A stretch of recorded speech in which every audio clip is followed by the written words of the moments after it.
ভব, মানে অতিথি হলেন ঈশ্বরের সমতুল্য বা স্বয়ং নারায়ণ স্বরূপ। আর তার উপর সেই অতিথি যদি হন নিজের দেশের এবং নিজের শহরে, তাহলে তার আনন্দটাই হয়ে যায় দ্বিগুণ।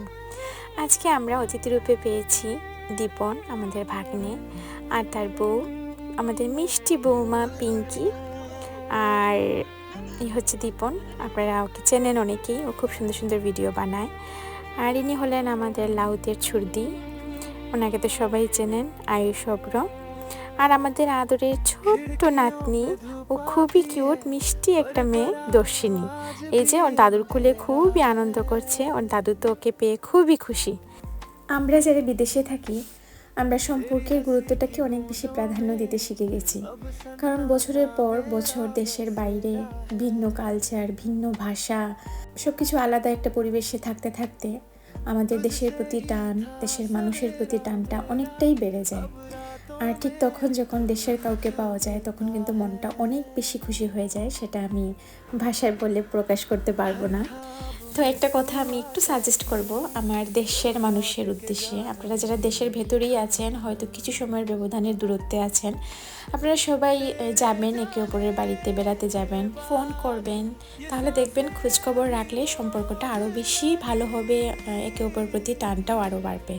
এই যে দীপন, ও এত দূরে থাকে, ও থাকে লন্ডন মেন সিটিতে, আর আমরা আছি ক্লিটর্সে, নর্থ ইস্ট লিঙ্কনশায়ারে। তো সে লন্ডন থেকে আমাদের এখানের দূরত্বটা কিন্তু প্রায় 5 ঘন্টা জার্নি। সেখান থেকে এত দূর ও আমাদের সাথে দেখা করতে এসছে, শুধুমাত্র দেশের মানুষ, একই শহরের মানুষ, এই সুবাদে আমাদেরকে মামা মামি বলে ডেকেছে। আমরা খুবই খুশি হয়েছি, ভাষায় প্রকাশ করতে পারবো না। এই যে আমরা সুদি আয়ু আইও রান্না রাঞ্চুনিটা সব তাই সব আমি কালকে রাত্রে আইয়া চিকেন সালাদ ডাল আমি রাঁধছি কিন্তু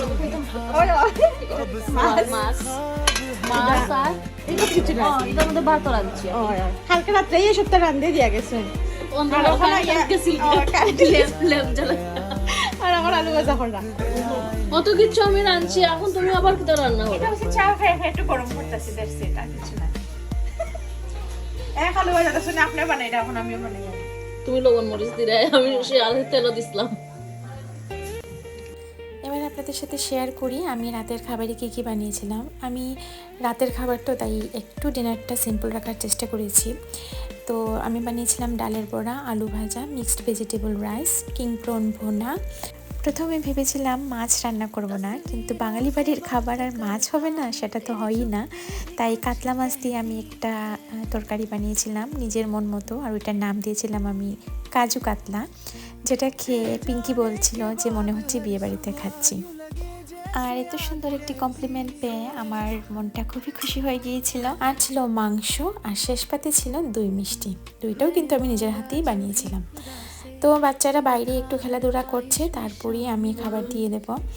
আপনারা সবাই যারা যারা আমার ভিডিওটি দেখছেন, তাদেরকে অনেক অনেক অনেক ধন্যবাদ। যদিও আমি ভিডিও কিন্তু খুবই রেগুলার পোস্ট করি না, মাঝে মধ্যেই আমি আমার স্পেশাল মোমেন্টগুলো আপনাদের সাথে শেয়ার করি।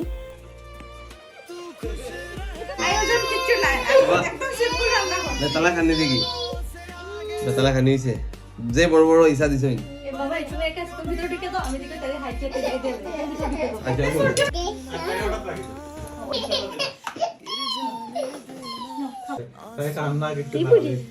বুড়ি বুড়ি দিকে দেখাইছে ওলি সোনা। এই মামা ভাইকে দুইজন, মামা ভাইকে দুইজন খালি মানে স্পেস তো কাইরা কোন ফটো উঠলে ভালো হইব। ফটোটা লেগে ব্যস্ত দুইজন।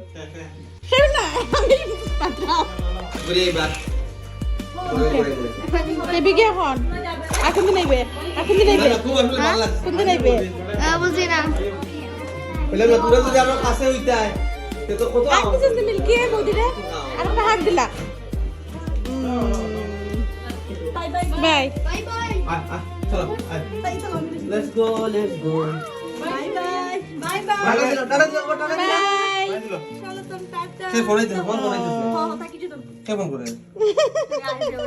সুন্দর বৌদি। খাওয়া দাওয়া করার পর আমরা অনেকক্ষণ বসে গল্প করেছিলাম, অনেক ফটো উঠেছিলাম, কিন্তু আমি একটা ফটো আপনাদের সাথে শেয়ার করতে পারবো না, কারণ একটা ফটো আমার ফোনে নেই, সব দীপন উঠিয়েছিল। ও ফটো তুলতে বা ফটো উঠতে খুবই ভালোবাসে, সব ফটো ওর ফোনেই আছে, আমি একটাও শেয়ার করতে পারলাম না, তার জন্য দুঃখিত। একটু ভিডিও নিয়েছিলাম, সেটাই আপনাদের সাথে শেয়ার করলাম। আপনারা কমেন্ট করবেন, জানাবেন আমার এই ছোট্ট ব্লগটা আমাদের কেমন লাগলো।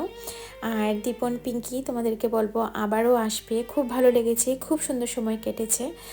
এই সুন্দর লাল গোলাপের তোড়াটা পিঙ্কি এনেছিল ওর আদরের ছোট দেওর সনাতনের জন্য, খুব সুন্দর একটা ড্রেস এনেছিল।